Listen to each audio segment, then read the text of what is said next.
with the latest on Tropical Storm Enteng. For that, we have Pag-asa over the phone, Veronica Torres. Magandang umaga po sa inyo, Ma'am Veronica. Nasaan na po si Enteng ngayon? Magandang umaga din po sa inyo dyan, pati na rin sa ating mga taga-subaybay. Kanina alas 7 ng umaga, yung kanyang layo ay nasa may 100 kilometers, hilagang kanluran ng Daet, Camarines Norte. Veronica, ang tanong dito is, will Enteng make landfall dito, no? And if yes, ano yung mga areas na directly to be affected? Opo, base nga sa ating latest na analysis ay hindi nga natin tinatanggal yung possibility ng landfall. So, possible landfall over Babuyan Islands, hindi natin ni-rule out po. And also, possibly mag-landfall din ito sa may Isabela or Cagayan this afternoon or tonight. Okay, tapos Veronica, sa Metro Manila ba, ang effect nito is yellow rainfall warning pa rin tayo? Or can we also expect may increase sa mga hangin na dumarating sa Metro Manila?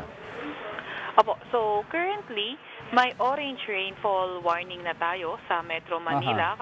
And then, naka-signal number 1 na din kasi tayo sa Metro Manila. So, asahan na din natin yung mga malalakas na hangin sa area natin. And Ma'am Veronica, just to clarify lang, is Enteng the weather system bringing rains over Metro Manila or dahil po ito sa southwest monsoon? Currently nga yung nakaka-apekto ngayon sa may Metro Manila is mostly itong more on si Enteng. Although western section ng bansa more on southwest monsoon. Okay, just to clarify lang din po, Ma'am Veronica, kailan po ang labas ni Enteng dito sa Philippine Area of Responsibility? Kailan po tayo makakaranas ng maganda-gandang panahon? Opo, so possible lumabas itong si Enteng na ating Philippine Area of Responsibility by Wednesday evening to Thursday or early morning. Although, lalabas na siya by that time, may nakikita pa nga rin natin sa ating 5-day weather outlook na tuloy-tuloy pa rin maulan sa Metro Manila. Miss Veronica, napansin po namin, although talagang malakas yung ulan nito, maraming tubig ulan yung dinadala nitong bagyo na ito na si Enteng, kasama pa nitong hahanging habagat natin. Napansin din po namin na medyo malakas din po yung, yung hangin. Can you explain that to us po?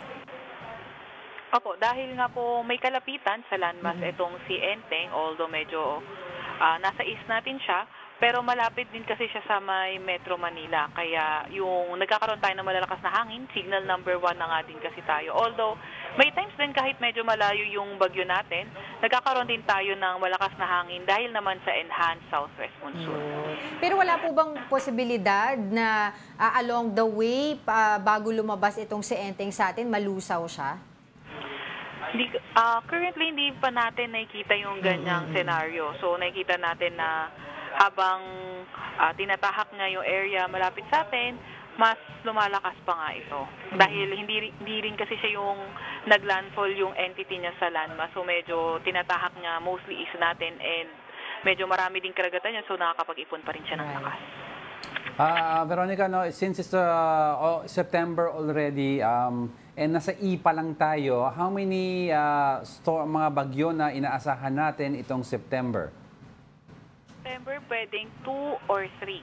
Okay. Alright, sige, patuloy po kami makikipag-coordinate sa inyo, Miss Veronica Torres, ang ating weather forecaster from Pag-asa. Thank you so much. Thank you din po.